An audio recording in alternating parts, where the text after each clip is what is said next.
How's it, everyone, and welcome to episode 1 of Beyond the Boundary. My name is Robbie Gillett, and I'm a South African sports content creator with a deep love for sport, and in particular cricket. I'm thrilled to be joined by Corbin Bosch for our very first episode, and I feel very lucky and fortunate to be able to sit down with him for such an open and honest conversation. We chat about his journey through the game, the last 18 months, what it's been like making his Proteas debut, representing his country, what it's like really sharing the change with such massive names at the IPL, and the values and mindset that shape him as a person and a player. I hope you enjoy the conversation. If you do, please consider leaving a like, subscribing to the channel, and let me know your thoughts down in the comments. Now let's get into it. In America at the moment, so San Francisco to be exact. So the time difference is a little bit hectic at the moment, but yeah, we're alive, we're kicking, and we're doing our thing.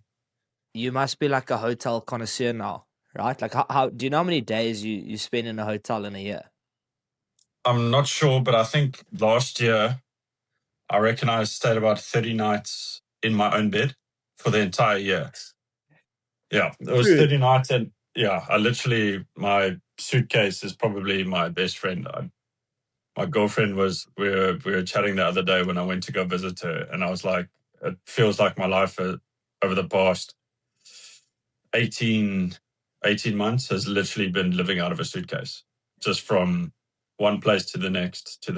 It's insane. Like, I did 3 weeks in the UK now, and I don't think I was in a place for longer than 3 days, and it sucks, bro. Like, suitcase, unpack stuff. It's like, it's one of the like, I guess it looks luxurious, eh? Like, in a hotel room, probably a pretty decent hotel, in these cool places, but you're just on the go. Like, surely it's a little bit. I mean, it's part of the gig, but isn't it? Do you find it a little bit frustrating, or does it get tiresome? Yeah, I think like people like obviously we do stay in very nice hotels, and we go to really nice places, and not taking any of that for granted. But what people don't realize, like how hectic it really is, and there's no, as you say, stability. There's no routine, because one day we'll play an IPL game at 10 o'clock and you catch a flight the next afternoon at 4 p.m., but then your next game is in the afternoon, and then you're catching a flight that night at 2 a.m. Like in the IPL now, we were catching flights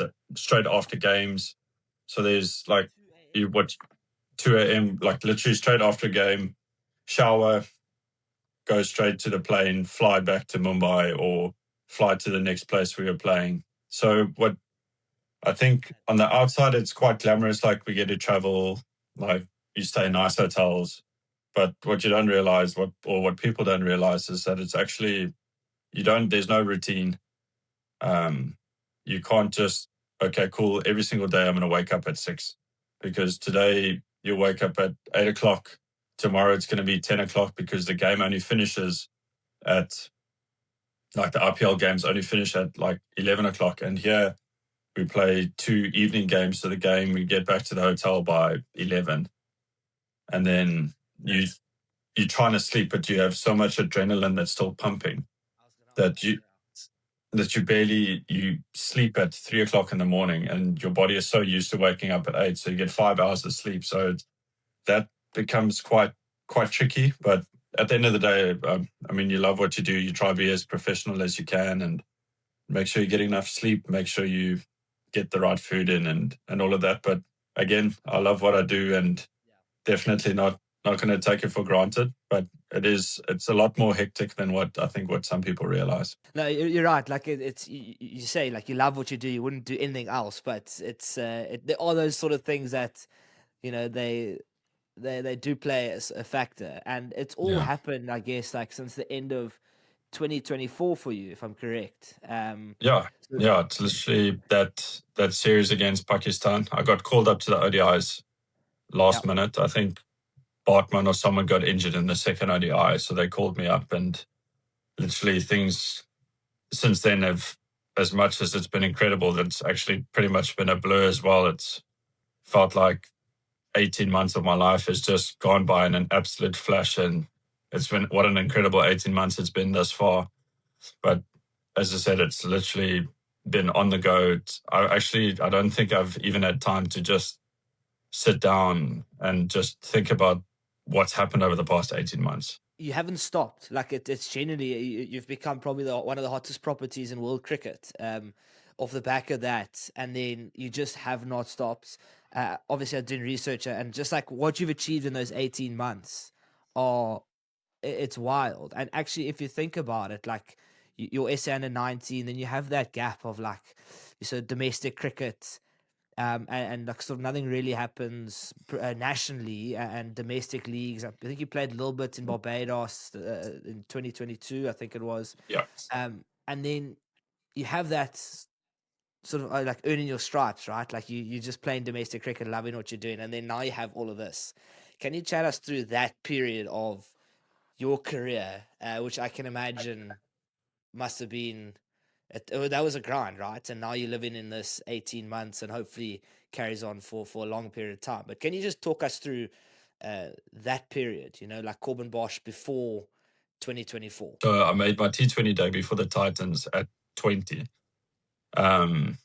Played 4 games, if I'm not mistaken.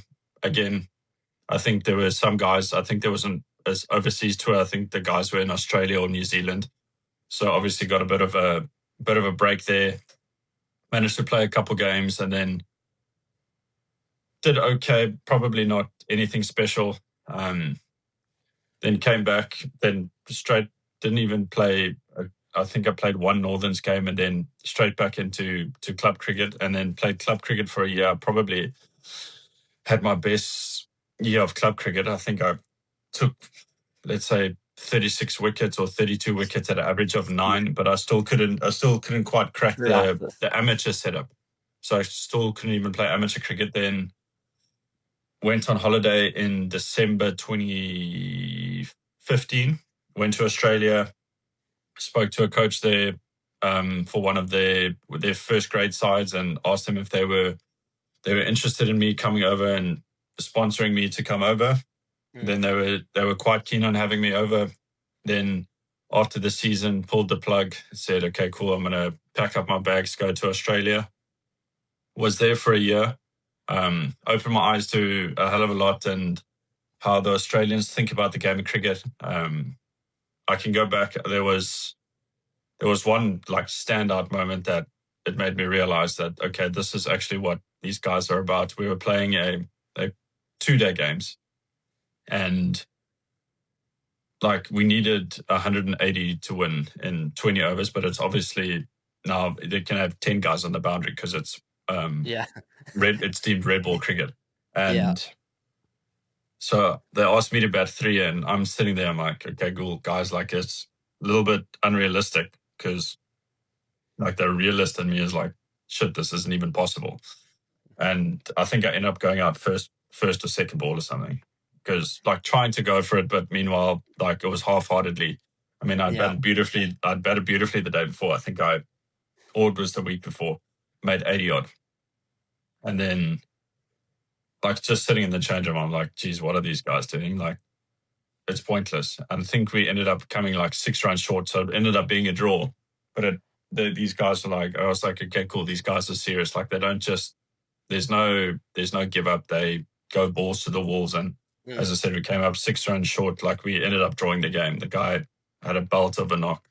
And that like opened my eyes. And then I had a decent season in Australia as well for the first grade side. I was hoping to try crack it in Australia. There was a period of time where I was like, you know what, like I'm not going to play cricket in South Africa. Might as well try play cricket in Australia. And then I came back in for holiday. I actually was just coming back to spend some time with my parents in 2017. And then I think JP Trichart, who was the Northerns coach at the time, he like asked, I think Kruger was coach of Tuks still then as well. And they asked if I was back or what was happening, had a chat with him. And I think he must have had a chat with Bouch as well. And they were like, okay, cool, we'd really like you to stay. Like re-rolled into Tuks. Then played a couple games of amateur cricket. But I think by then I had a real impetus in trying to bowl faster. I think before I went to Australia, I was probably early 130s. And then when I came back, I was in the 140s. So people were like, okay. They thought I went on juice because I actually decided to gym for a change. Because before Funny that, before that, I probably didn't gym as much. So then I took my strength and conditioning a little bit more seriously. And yeah, then it kind of went up and down. I broke my foot in 2018. Like I was playing I was starting to play some really nice cricket, broke my foot in the middle of a 4-day game batting. Weirdest thing, hit the ball to take a single. Batting? And Gee whiz. I think it was Orbis Pinar, left arm offie. I punched it to cover the guy, misfielded, and as I pushed off to run, I felt a huge click in my foot, and I like hobbled to the other side. Then I was like, uh-oh, I'm in trouble. So I took off my shoe. Everything like seemed okay, but I knew something was wrong. I could barely put any pressure on it. Then a couple of days later, I found out or went to the hospital. They said I've got torn tendons, but they weren't quite sure. And I'd torn all my tendons, but I broke my midfoot. Then I was out from March, I was out for 8 months. Played my first game back in Mzansi when I was in Mzansi Super League. My first game back in 8 months. Did that. And then, it's been like, even then it was a bit of like in and out. It was never quite always in or quite always out. I think I was not struggling to find my identity as a cricketer, but learning on the job. I mean, also at the time, Titans had incredible guys that were playing for them, like Maury, Dale still at the time. So whenever the Protea guys came back, it was obviously tough to fit in. So someone always had to sit out. And at the time, that was me. And as I think I've always had the mindset of working hard and making sure that I'm improving every single day. And I think slowly but surely, the more game time you get, the more you realize, okay, cool, I belong in this step. And I always had the belief that I could play international cricket, and maybe sometimes I bluffed myself as well. And then literally for a couple of years, I grafted. As I said, like you don't always reap your rewards straight away. And like, yes, I had some times where I was struggling, but I was still putting decent performances in. But I was very inconsistent, and I think that was probably the thing that was holding me back. I'd bowl well one week, then the next game I bowl average, and then bowl well and an okay game, if like not great at all. And I think slowly I started to wave that out and just to producing better performances over the board. So my bad games aren't as bad, but my good games become great games. And I think like slowly the trend like started in that upward trajectory, and had a really good off season in 24 with LB. I came back. I've played the Canadian T20 League because they didn't let me go to CPL, which was probably my biggest blessing in disguise, which I didn't see at the moment. But came back, worked with LB for 2.5 months, hit the season running, and like I pretty much haven't looked back since. And started off the season well, had a really good T20 comp, and then I started the 4-day competition off really, really well, bowling and batting. And since then I haven't looked back, and it's been a hell of a journey. Literally, as I said, it's gone by in a flash. I can't believe it's June 2026. Meanwhile, 18 months ago, my life looked completely different. I can't believe like how far I've come and how far I've grown. I think like just even as a person, like I'm a lot happier, but I'm a lot more secure in myself, and just trust that whatever I'm doing is the right thing for me and the people that are closest to me. But again, like every single time I step out on the field nowadays, all I do is enjoy it and give the best I can. Because I think sometimes people don't realize that they put so much pressure, they forget to enjoy the game of cricket. And yes, there's moments where you don't enjoy it in that very second, but sometimes it's just taking everything in and realizing, hey, like I love doing what I'm doing, and just like smelling the roses sometimes. And I'll never forget, Maury said to me, like on my debut game, he's just like, just take it all in. And I think that's a big thing. What like I've learned is just taking everything in, because you never know how long it's going to last. As I said, I hope it lasts for another 5-6 years, that I can play some amazing international cricket. 10 years. Exactly. 10 years. I think my girlfriend will shoot me by then. if it was 10 years. But That's kind yeah, of funny. she'll want me at home at some stage. But Yeah, eventually. yeah, it's just loving. Like, I'm so passionate about the game of cricket, and I'm passionate about learning. I'm always watching people trying to learn, trying to grow as a cricketer, and trying to get better. Yes, there's still things that I neglect and all of that, but I think for the most part, it's like I just love the game of cricket. I'm passionate, even when I'm not. I tell myself, listen, I'm not going to watch any cricket. I'll Yeah. I'll watch Ethan if he's busy playing. I've just always been hungry to succeed and hungry to get better. Like, I want to know what my ultimate potential is, and Yeah. I'll find every single percent I can find and really push the boundaries of my body and my mind and just my ability to see how great I can become. I don't know what my potential is, but I just want to go back one day and say, okay, cool. I gave this absolutely everything and I left no stone unturned. I don't want to sit and wonder, shit, I should have done this. When, like, at the moment, I'm doing everything I possibly can just to be as successful as I possibly can, like learning, growing. And at the same time, you build relationships with people that you were enemies, like on the cricket field. All of a sudden, you're playing with them and you become best of friends.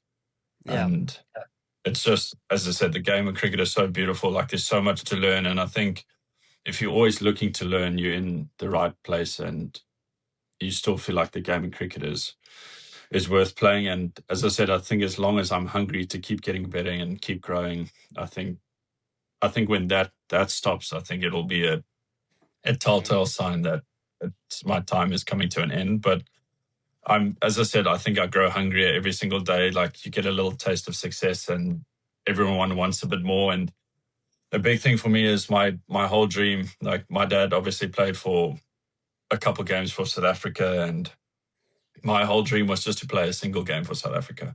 Just one. That's all I wanted to do, was play one game. And obviously I wanted to play Test cricket because my dad played Test cricket and he played a couple ODIs.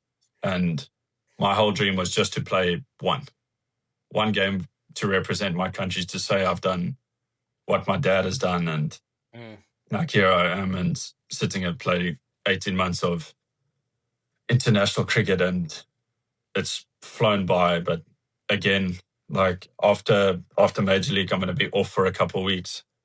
And then pretty much it's me back in the grind, getting ready for our international summer. I said I didn't put my name in the 100 draft so that I can be ready for that summer. Like, I want to hit that summer hard. When you said that now. That's sick. Yeah, so like, I'm ready, I'm hungry, and I've already got things in plan to make sure that when that first ball comes on the 27th of September, if I'm selected to play, that I'm hitting the ground hard and hitting the Aussies hard. Like, that's my mindset. Like, I want this summer to be something special. Even like the next 18 months can be something incredibly special for South African cricket. I mean, there's a World Cup in South Africa next year, October, November. Like, what greater time to do it than at home? Think about a World Cup final. Yeah, no, I can only imagine. As I said, like SA20, I think it really shows.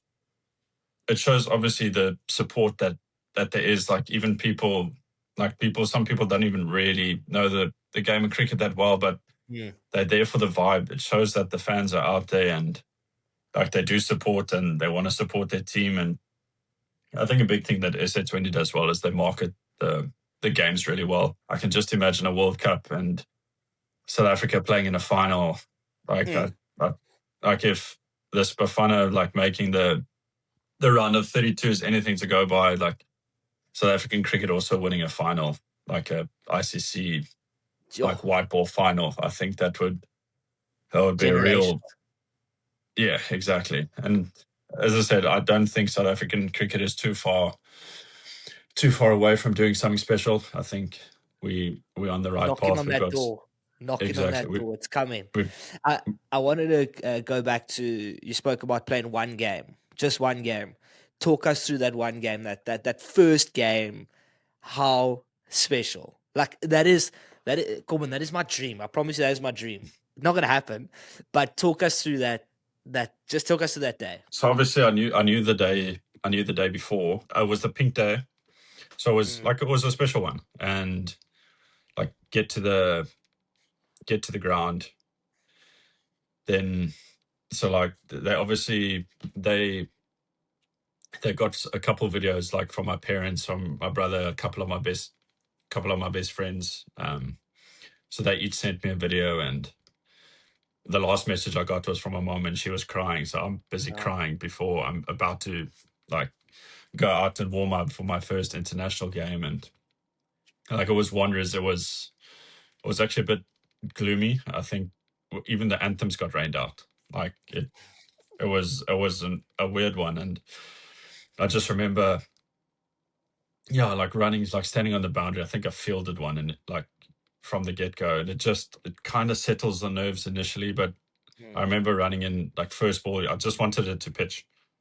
I think I said to, I think it was Aiden or Temba, and I was just like, I'm just happy the ball bounced. I was like, now we can settle in. And I also remember I bowled a wide, like outside off, and then I bowled a wide down leg, and I'm thinking, surely not now. Like, I cannot be missing it both ways. And I'm thinking, I'm screwed here. And then eventually, I mean, I think I got the wicket of Saeem Ayub. I tried to bowl like a hard back of a length that maybe bounced a bit more. Top edge straight to Classy, and I think like that eventually settled everything, and nerves were gone, like really like pumped up. But what an amazing feeling! Like, you struggle to sleep, but I think the real struggle to sleep was during that test match. The debut test, like a few days after, it was like 4 days after that, I struggled to sleep for, because I also, like Shooks told me a couple of days before, because my mom and dad were going to fly up to come watch the game if I was playing. So he pulled me aside, I think it was the 23rd or 24th, and it was the 24th. And he just pulled me aside. He's like, hey, listen, like, you can tell your mom that they can book flights for Boxing Day. So I was like, sweet, perfect. Like, so obviously I knew, but like, that was surreal. But like that whole week, I think I got a couple hours of sleep a night. My body was just tossing and turning. What does the whoop say? No, the whoop was, no, I think it still was very much in the red, but I was just on an absolute high the whole, I mean, it was only 4 days, but it was an absolute high for 4 days. Like, singing the national anthem, because that was the first time I sang the national anthem as well. Because at Wanderers, they didn't, because it was raining, we didn't even sing the national anthem. And then, yeah, that was surreal, and like, I got goosebumps. And Supersport Park is generally like very well supported, and like, I think I took a wicket first ball. That couldn't have. That was a dream come true in itself. It's so sick. Like, I just remember going crazy. I'm like, probably not my best ball ever, but he nicked it, and I'm like, it went straight to Marco, and I just ran. I was like, yeah, I cannot believe it. It cannot get any better than this. What a feeling. Yeah, I remember I was also on 4 wickets, and the whole crowd at fine leg. I think I bowled 10 overs on the trot there, trying to get my 5 out. Because I think Patterson got 5 from the one side already, and I was trying to get 5. Like, I was trying to get the other 5, and we were just going at it, and the support was insane the whole test match. And even when I was batting, because I batted really nicely in the first innings, and it just, like, you could just sense the more boundaries that, like, we were hitting, like, the crowd just, it gives you that extra 10% that you need if you need to dig yourself out of something. They just give you that extra something. And geez, what a special test match that was, and to be a part of that, when we actually qualified for the final. And yeah, that was surreal. I mean, I can't I was in the change room because I think I nicked off first ball, and I was sitting in the corner of the change room where I couldn't even watch the cricket. Like I was sitting on the side, and I just would hear something, and then I would peep my head out and watch. Like it was that crazy. It was that nerve wracking. I think everyone didn't really want to watch, but KG and Marco came through to produce probably knocks of a lifetime, and Yeah. that And was incredible. and that World Test Championship final, how flipping good. That was probably one of my favorite block of 4 or 5 days of my life. Like just the build up as well was so sick. And then winning it, I remember like the photo of like Graham Smith and that generation with that mace. Yeah. And then you guys at Lords, bro, like against the Aussies.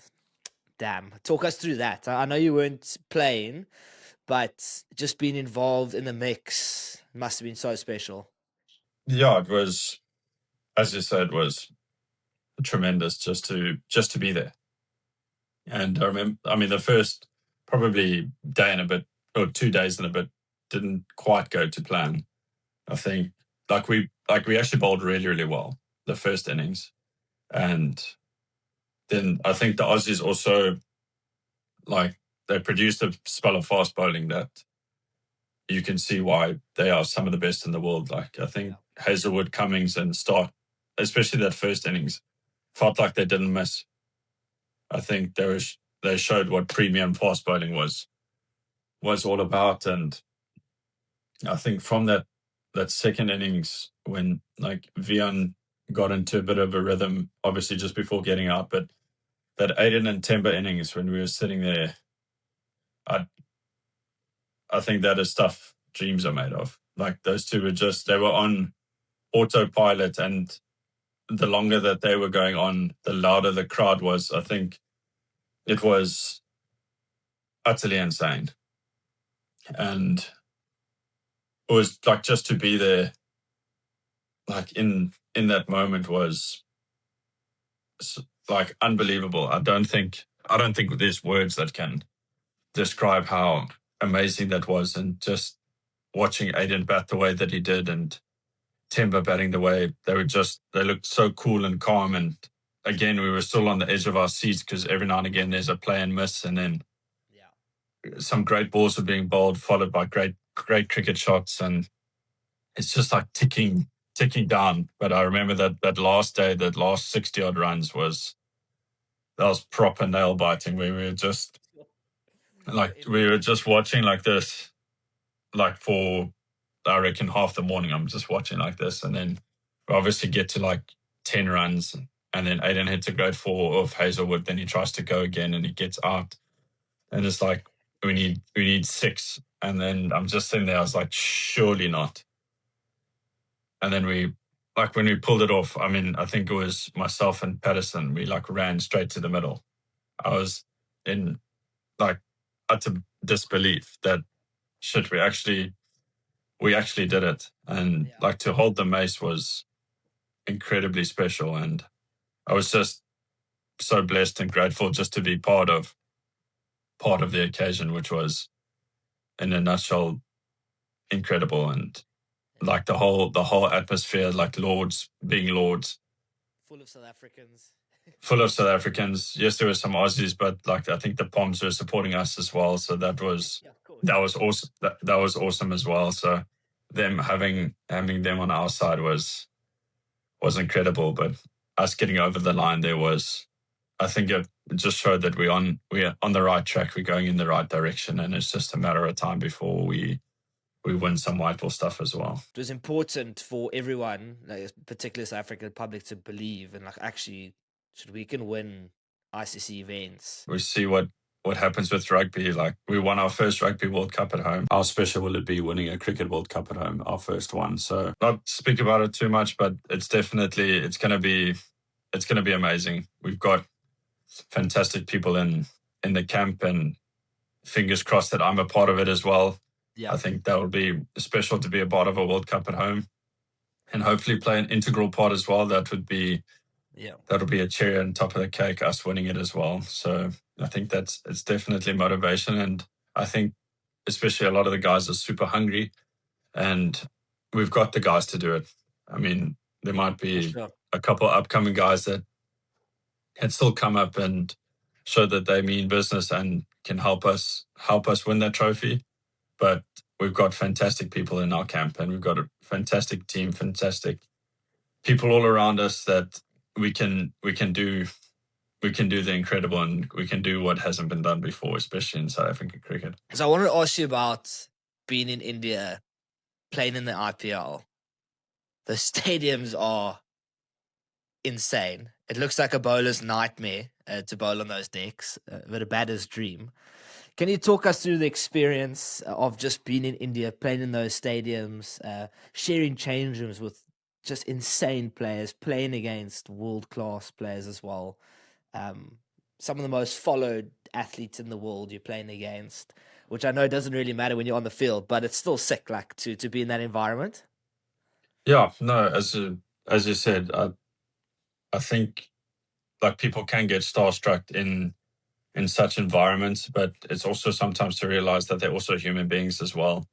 We have some great people in our change room, and like rubbing shoulders, as you said, with some of the best cricketers in the world. And like I'm fortunate enough to share a change room with someone like Bumrah, who's probably pretty much a generational bowler, and picking his brain to see what he thinks, how he operates, and watching him do his thing. And Balti is another one. Obviously, I've spent a little bit more time with him, and I get along with him really well. And you just watch how these guys go about their business. And a lot of the time, the teams train like opposite one another, so you can see what other guys are doing. You have the opportunity to watch a Kohli bat. You have the opportunity to watch a Hazelwood, a Stark bowl, and a Pat Cummins bowl. I get to see Bumrah every single day. I get to chat to him, but it's such an amazing place to learn about the game of cricket. And the Indian people and the fans are so passionate about the game of cricket. I think it's similar to us in our rugby and our soccer, especially in South Africa. Hopefully we get cricket there, but they are so passionate. They're so passionate about the game of cricket, and it's almost like we are stars, like Hollywood, Bollywood stars, but they're so passionate about the game of cricket, and there's so much to learn. And I think that's obviously one of the big places where you can really learn about your game and about the game of cricket, and just watching what guys are doing. And as you said, wickets are flat. It was probably a bowler's nightmare this year to bowl on those wickets. It was a little bit frightening, to be honest. Yeah. And guys are teeing off, and you just got to make sure that it just forces you to be more precise and to come up with better game plans to stop these guys from scoring the kind of runs that will obviously be too many, but it's to try to be as effective as you possibly can. And I had a really nice, like the first game I played, didn't bowl particularly great, but when I came back late in the competition, I actually did quite nicely, which was really nice. But again, it goes either way. Like one ball just flies over here, or this one takes a catch. Like I had things that just went my way a little bit, bowled really nicely. And again, you look back and all of a sudden you've played 5-6 games in the IPL, where the year before I played 3, this year I played 6. And it's nice it was nice just to get in. But as you said, it's so daunting. Like you're running in, and there on the other side is someone like Tim David, who's one of the most destructive batters in the world, or Nicky P. Yeah. I think first ball I bowled him, he hit me for 6. Wasn't my best ball. Hit me for 6, and then you're like, oh, I'm under pressure, yeah. So you got to think on your feet. And someone like Mitch Marsh is also in a mood.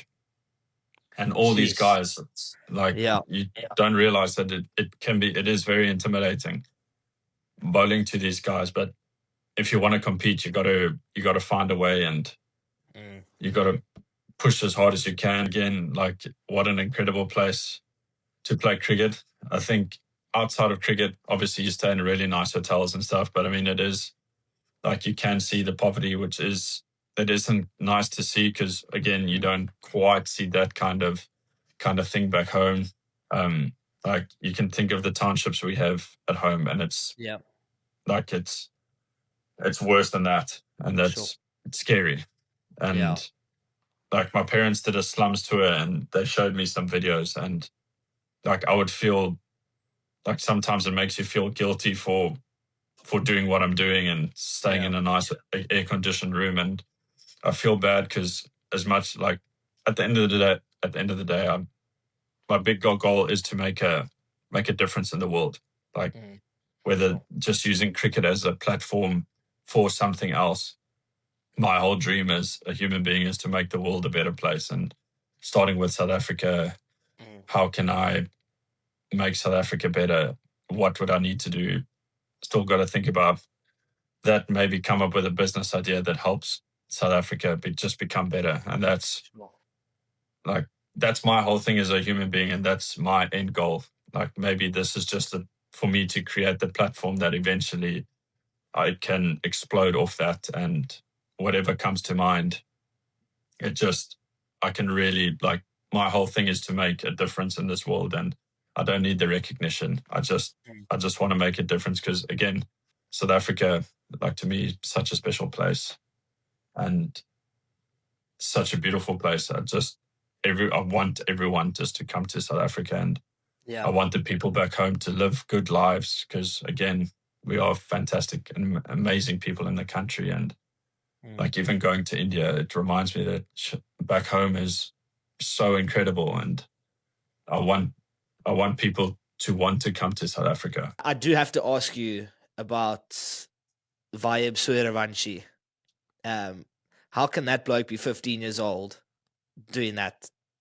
Like, at the No. IPL, like, how good is he? At 15, I was trying to, like, just stay in the A team. You know, like, I was just like, okay, if I can just stay in the A team. This guy is how? No, I think it's also, he's generational. Really, really special.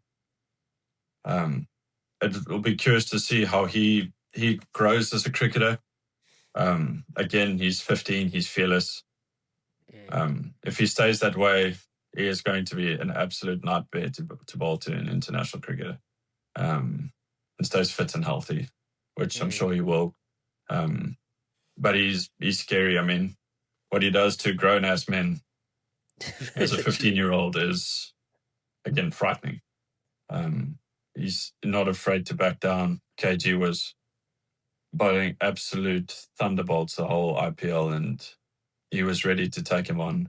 And it just shows that he's got something different, which, again, you don't see every day. And it also doesn't come across every day. Yeah, this kid is getting hundreds of 35, 36 rocks. I could never dream of doing that at 15. It's so nice to see. It's like a breath of fresh air. And again, it forces guys to work harder and to be better and to be smarter. There'll come a time where he gets found out, and it's how does he come back from that? And I think that will determine how great he becomes. It's nice to watch. Luckily, I didn't have to bolt him. Yeah. We got him out early. I think he only made 4 against us, and I didn't play the first game where he made, I think, like 60 out of 20 balls. But big celebrations when he's out for 4. You're like, okay, in the huddle, like, boys, we got it. It's crazy. We're celebrating of getting a 15-year-old out as much as we celebrate getting out Kohli. It's that almost like shock factor of, like, this guy's 15 and you're just watching him. You go like, no, he can't do it again. There's no ways he does it, and then he does it again, and you're like, okay, but he can't do this, and then he does it, and you're like, okay, I might just not know anything about cricket. You see the videos of him facing Archer, and Archer is one of the best fast bowlers in the world, and to front up to him and play even normal cricket shots off him, like, it's like feather in his hat, and you give credit where credit is due to do what he does, whether he's 15. If he was 30 and he did that, whatever age you're doing that, it's incredible. And it's just frightening that it's only at 15 years old. Corbin, thank you so much, bro. I really, really appreciate our chat. I know I asked for half an hour and it's been a lot longer than that. So I really appreciate it. And what an amazing journey. And I think one that there's a lot of young guys that'll watch and be inspired by. So I'm excited to put this out to the world. And yeah, thank you so much for your time. I really appreciate it. I know it's late that side. No, awesome. Thank you. Thank you so much for having me, Robbie. It was an absolute pleasure.